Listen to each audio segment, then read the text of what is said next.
So that's some of the things it's done for me personally.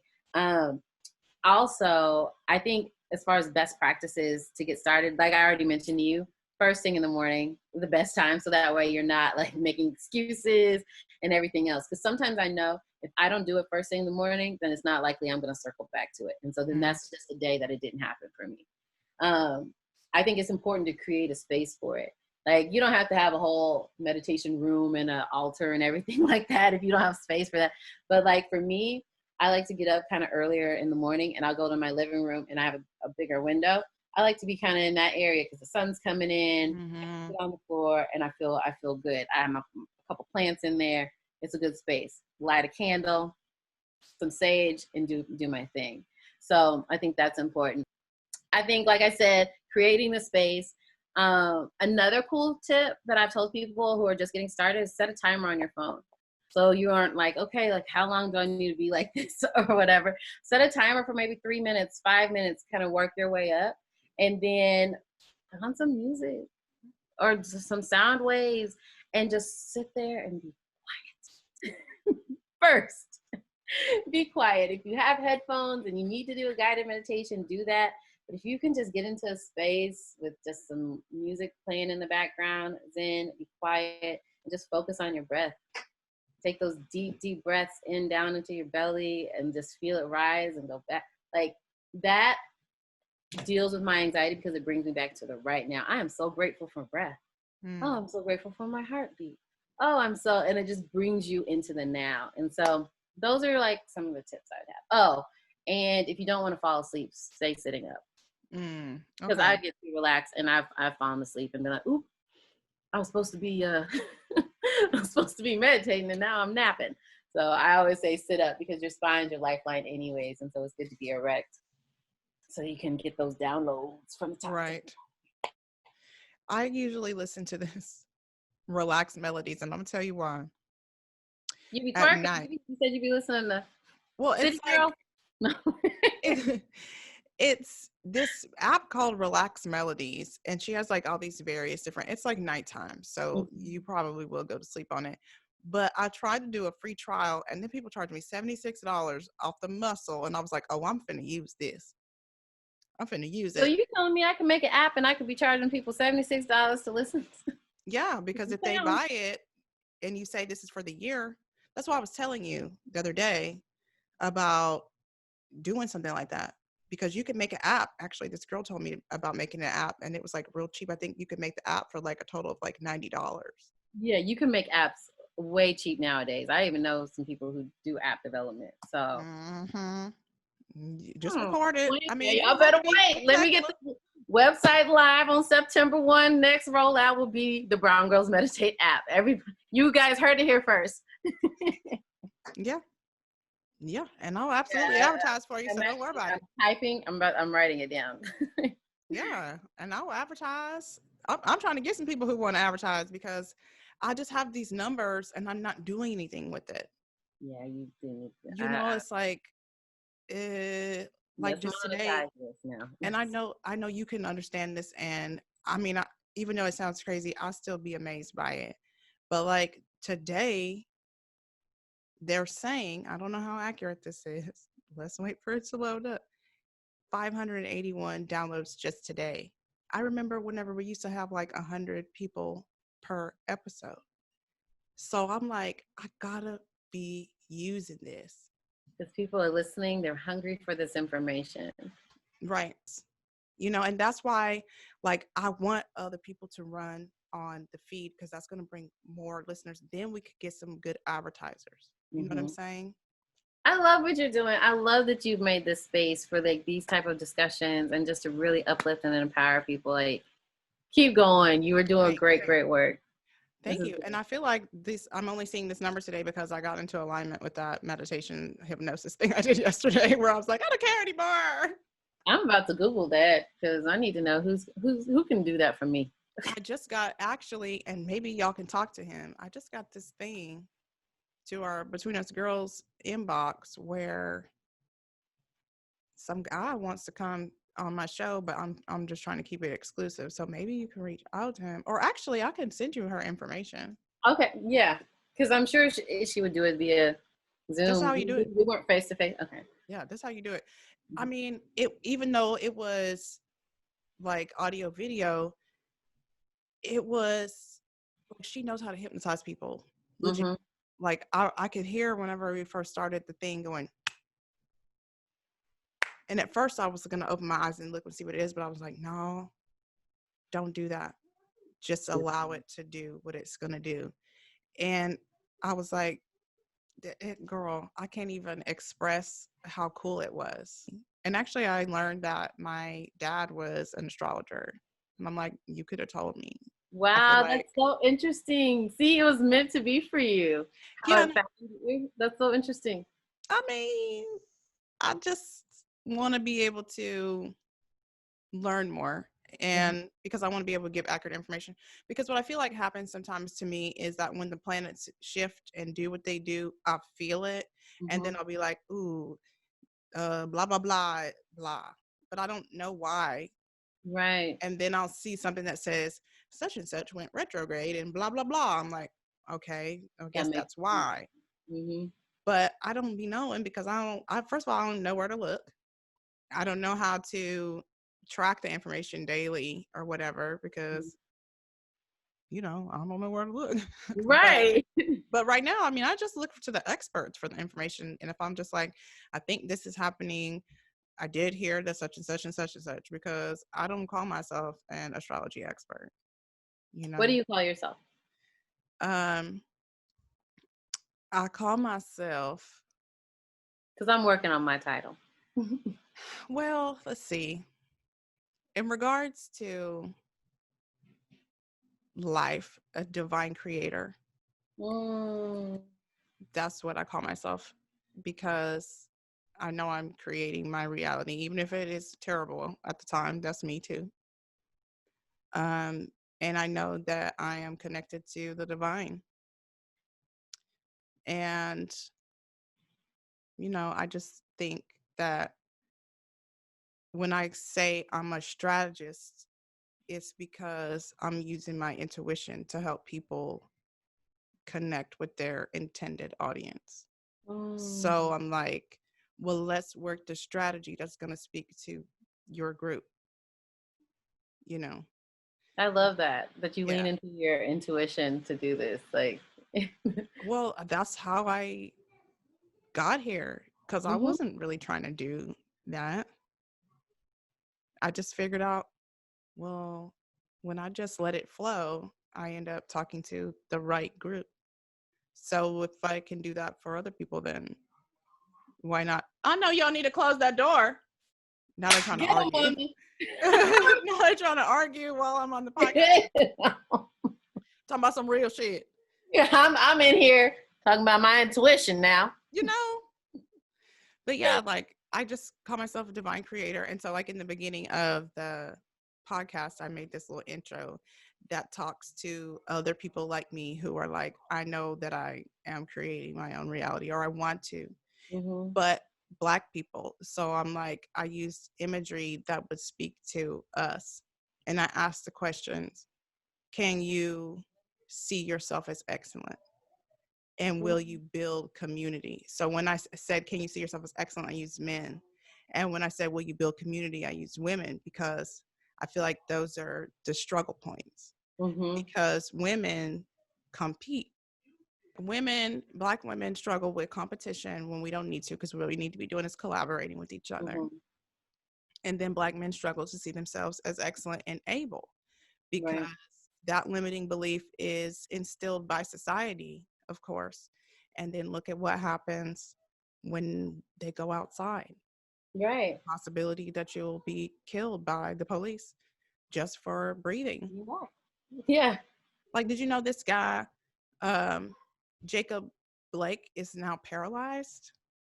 Like, he didn't get killed, but he's not going to be able to walk again. Yeah. For what?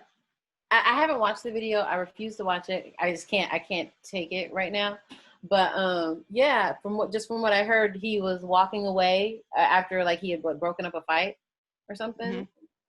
Some kind of domestic dispute or something. I don't even know if it was having to do with him. I haven't researched it that much, but I saw a little snippet of when they shot him, and I'm just like, they need to learn how to control themselves. Yeah. Because you don't have to use that energy. It's not even about control. You need to see me as human, so that way you have a level of empathy and understanding, and you don't treat me like an animal. Right. Like that you just have to put down, or worse than an animal, because they wouldn't have done that to a dog.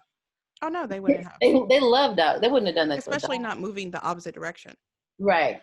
And that's the thing. It's like, yeah, he went into his car, but like just last week we saw somebody get harassed in their own driveway for their driver's license.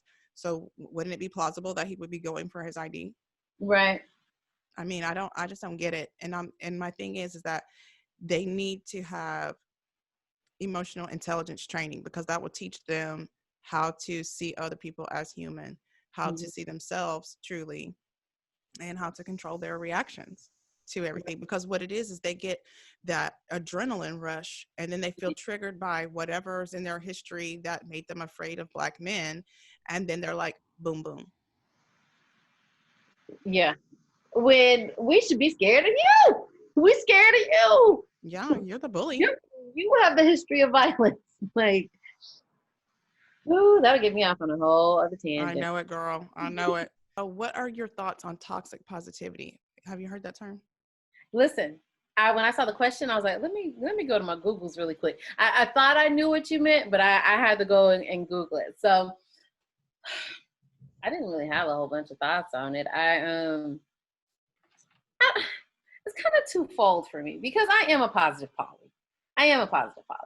But I think my positivity comes from a sincere place in the knowing that you can be an overcomer. Like, because you've had certain situations happen for you, doesn't mean you have to stay there. Now, I do believe we can feel our feelings. Yes, that absolutely sucked. However, I'm always looking at, okay, but what's next? Because this is what happened. This is not who I am. And so I don't think anything's wrong with that, because I do believe you have to have a type of positive mindset in order to get yourself out and get yourself to the next level. Like I said, I do not think that means ignoring the trauma or ignoring the incident and not crying and feeling sad, because if I need to take my time and lay in this bed and not do anything, then I'm going to do that, because I'm honoring myself in that moment. And I think that's okay. But I know for myself too, I have a limit. Okay, once I get to about day 3, Kim, you need to get your ass up. You need to drink your water. You need to take a shower. You need to go walk, and you need to get back into what you know fuels you and feeds you. So, yeah, there are people who give it out, and they're just. I think it's when it's the people who aren't really invested or really care about it. Like, for instance, your friend loses their job. Well, it'll get better, and then you're just moving about your day. I think you have to be there and to really listen to that person and to hear them and let them vent. And then if they want your advice, you give it. Right. But you don't force it on people. But Right. I'm positive behind the scenes for my friends. If they don't want it in the moment, okay, that's fine. I'm going to just pray it back here. Don't worry about it. Right. And I've been doing that too, is like lighting candles for people and feeling really positive about it. Like if somebody says, oh, such and such, I'm like, well, I'll just light a candle for you. I'll just buy a bunch of votives, and I'm like, bloop. Here's for you. Yeah. So I'm like really enjoying all these different aspects of my spirituality and how I can use them to help other people, because it's not just about me, you know? Yeah, it's not just for us either. So what do you think about the toxic positivity? I couldn't even get the word out. I think I was like that in the beginning, because I really thought that I could positive my way to better instead of healing for real. And I didn't want to dig in there and look at all of that stuff that was all that gunk in the wound. But I mean, it taught me so much about who I am and what I'm good at, because I'm like, well, this time you fell down the steps, you had to get up. This time you fell down the steps and you had to get up. So there must be something that is on them steps, girl. Why you keep going that way? I take them shoes off or whatever it is you need to adjust. Yeah. And I'm like, well, every time I had to come back and be like, I'm still alive. So I'm like, well, I'm really good at the fucking Phoenix. You Mm-hmm. know, like, because every time I have to come back, I come back just a little bit better than I did before, you know? Like even in the most terrible situations, like for instance, for me, my dad died last October, and Mm. that was my homie, that was my bestie, right? And it was completely like unexpected and terrible situation, right? Of course, I laid down, had my moments, and I still have my moments. But I can say this: me and my brother have never been as close as we are now. We make extra effort to check in with each other like almost daily, and see each other every couple of weeks because he's still in Oklahoma. And what I've seen that it's done for our relationship, and even like how we love on our kids a little bit differently now, and to kind of take a little more time and have more patience with them. Like, of course, I wish it could have come in a different way, but I can say there was time when me and my brother didn't speak for like a year, and Mm. now like I talk to him every day, and so I think it's really beautiful. And so while that some people may consider that toxic No, I positivity or don't think whatever, so but at all. I see the good. I see the me where my dad was a crutch for me in a lot of ways, and I would just go to him even as an adult to handle this or take care of this for me. Now that I've had to step into the roles of doing that, and I'm like, oh, that's not so bad. Oh, I can do that. Oh, wait, I am doing better than I thought at handling and carrying my own weight as a woman now. And so, you know, I don't think I would have gained that anytime soon had he still been here to kind of be Hmm. my crutch on this side. And so, Yeah. I, that's just this. I don't think that's toxic positivity. And I mean, I don't know. Most people don't even know what I'm talking about when I ask that. So I'm like, who made this up? I can't remember. No, it's out there. There's a bunch of research on it. Like, there's a Okay. lot of articles and videos. I think it's just pretending that the hurt isn't there, That's it. you It's know? the pretending. So you knew that it hurt you, of course, to lose a parent. I mean, you're not turning away from it, but in seeing how it grew you, that is wonderful. You Mm-hmm. know, because there are people who like, and I was one, look at loss of a parent and stay in the victim state Mm-hmm. as It opposed to was easy to saying, do it. yeah, it's so much easier to be like, I was hurt, I am wounded, Mm-hmm. let me stay here. And you can, but you will also attract things at that vibration, Right. you know, and being in grief is on the dark end of the spectrum. Mm-hmm. So you're just gonna, and that's really the way my life was, is like, because I was stuck in grief, everything was there on that level. Mm-hmm. And even if something was kind of good, it was temporary. And I was like, I am constantly having a terrible time. But it was because I'm a powerful manifester, Yes. you see. But I was on the wrong side of my spectrum. So Right. everything that was coming was matching the vibration that I was at instead of me being where I needed to be. And now I'm like, I'm having a good time. You know, I Yeah. still have times where I'm like, oh, but again, I'm feeling pretty free today. So I'm like, I might be on an upswing. Honestly, like I'm coming up. Like I think too. Like sometimes, and let me know your thoughts on this. Sometimes you gotta fake it till you make it, like a little bit. Like there are times when I don't feel like having sex. I'll be Mm-hmm. honest, I don't. But once I get into it, I'm like, okay, let me go ahead because I read it somewhere. It's like, go ahead and just start kissing or whatever and see. Right. Right. And then the next thing I know, I'm like, all right, this is I'm good. on. And so like even with attitude, like, okay, I don't feel like walking today, or I don't feel like this. But once I start to feel better. And I think that's the same thing you can do with your mindset and your positivity. It's like, all right, I don't really feel like doing shit today, but I'm gonna turn on some happy music and I'm gonna dance my way through the beginning of my day. Mm-hmm. And it'll flip. It'll flip. And it doesn't take the problems away. The Right. problems or issues can still be there, but it's the way you look at them now that might have shifted. And I think that's important. Yeah. Yeah. And I think a lot of experts would even agree with you and say that same thing. It's like, just start, just make the effort to turn it around. And again, that is why I use music, because that's the easiest thing. It's right there. If I have headphones, I got a record player back there. I got a Google speaker downstairs. Anywhere I'm at, if I'm like, oh, this is a little bit frustrating, I'm like, hey, Google, play Don't You Worry About a Thing. I love that you have a go-to song. You got a theme song. Yeah, man. I mean, I have a few of them. Like my self-love theme song is No One's Gonna Love You by the SOS Band, because it's a song I sing to myself. Like, no one's gonna love you the way I do. Nobody. And I just know, I mean, me to me.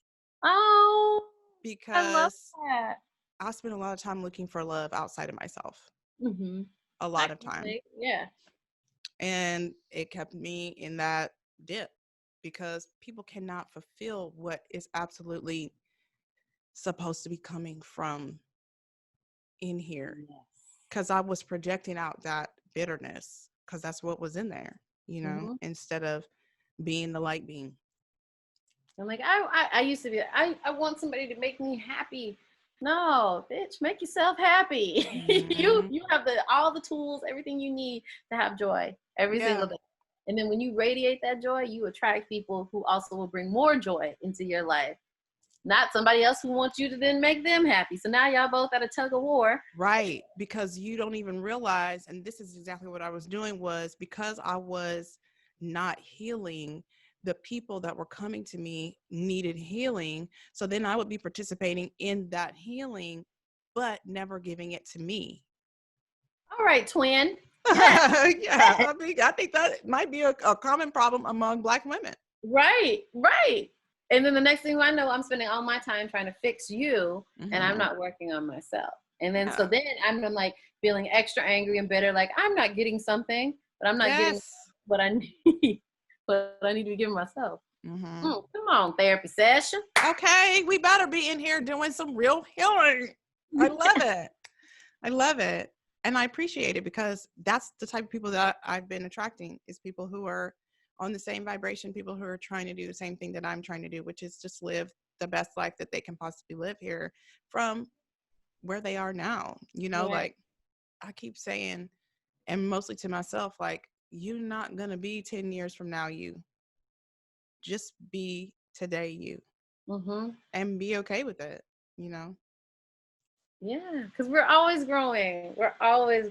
And that's what I always remind myself, even with meditation, with my spiritual growth, that this is a practice and a journey. And it's mine alone. And I can take my time. I can mess up if I need to and start back over if I need to, because this is mine. And at the end of it, I'm going to get exactly what I need. Yeah. I just really hope, and this is probably very selfish, that I do whatever I need to do this time so that I can just go be a star. Yes. I'm ready. Sometimes too, I'm like, did I do something wrong? How many times have I done this? What did I not get right? I mean, and who knows how many times we really have to do it. Maybe you never get to go be a star. Who knows? Yeah. I hope so. In my dreams. I really hope so. Because I feel like I was Donald Trump. You think you were? I think I was a Donald Trump type of person. Oh, really? Tell me more. I really believe that I lived a life in which I was wealthy and powerful, but I used like psychic ability to manipulate people and take from them. You didn't use it for good. Right. And so I feel like I have a different experience now. So I'm able to use my intuition for helping others, not to get rich. So that's why I'd be like, oh, well, I'll just look at it for you. Or, oh, I'll just this, you know, because I feel like I did that before. You already had that experience. That's so interesting. Well, I don't know what mine is, because I still want to be rich. Yeah. I mean, I want to be, I feel like there's a part of me that does want to be excessively wealthy. But then this is why sometimes too, I think that because there's a part of me that has some panic about being rich. Oh, yeah.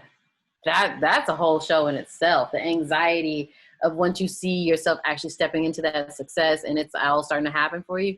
Because I never understood that. I used to be like, what do you mean people are afraid of success? How can you be afraid? No, it is scary. Because then you're thinking about, how do I repeat this? And how do I keep this up? And how do I maintain this? And then you have to realize that I don't have to maintain it, because, it's going to do what it's going to do anyway. Right. And I think that is really maybe why it took me so long to really get into a nice flow of just feeling good, because once I feel good, then I'm going to be drawing that to me, and I need to know how to manage it. Mm-hmm. So otherwise I'm gonna be like falling all over the place with stacks of money, like I don't want to do that either. So I just wanted to take its time and Mm-hmm. to just be like, here's where I'm growing, here's where I'm flowing, and this is what I'm knowing. Okay, now I'm All fine. right, Dr. Seuss. I don't know why that has been happening so much lately too. It's like I just keep rhyming. I can't stop. Whatever. It's good though, and that it helps with the memorization. Yeah, I like it though. And like, I think that's whenever I start having fun and just letting myself be. Mm-hmm. Because that's the goal too. I think we forget about that. Even with like meditation, when like that's it doesn't have to be stuffy and it doesn't have to be boring. And you can do different things for your personal practice. Like it doesn't have to be like how we see everyone. You don't have to dress a certain way, and you don't have to talk a certain way, and you don't have to have a certain tone when you want to deliver and get into your space. Like I want to break all those stereotypes. Like you can Yes. see yourself and still actualize this beautiful space. Like you don't have to be anything but you, sis. Come to the table, sit down, and let's do it. See, I think that's really, really important. And we're about to have 2 episodes, but it's okay. I think that's really important because when you leave your church, that's how they operate. You must do it like this, and you have to do it like this. And if you do it this way, then you get in trouble, or that's not best practice.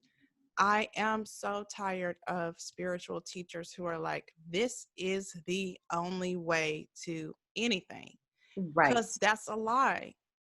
If we are here individually, what if I was inside of a hole somewhere? I would have to be able to figure out how to connect with source to get out the hole. And if Right. I did that in a way that was not just like what's being taught on Gabby Bernstein or anybody else, that would not be wrong. It's not, because how can there be, with such diversity in everything that we have around us, there's diversity in trees and plants and animals and people and all this. Why would there only be one way to connect or be with source? He knows me. And the way I talk to him, even sometimes my husband's like, oh, don't say that. No, we have that type of relationship where I can talk like this, and this is how we communicate, because we've been talking like this since I was a kid, like for You real. better know So like, yourself. yeah, so I know how to talk, I know how to connect in this way, and I'm like, but that's not going to work for somebody else. Somebody else might have to do it in the closet with a candle. I don't know. Yeah. Whereas for me, in the shower with water or anywhere around with water, like I feel most connected, and I'm able to get to where I need to get. And so, come on, man, I hate that. I absolutely hate that. And I'm like, everybody's path is different. Me too. And I feel like it's wrong. And you're not any different than the people that you claim you want to be different than. If you are saying you can only do like this and this is how it's going to be because this is what my source told me, okay, but I have a different experience.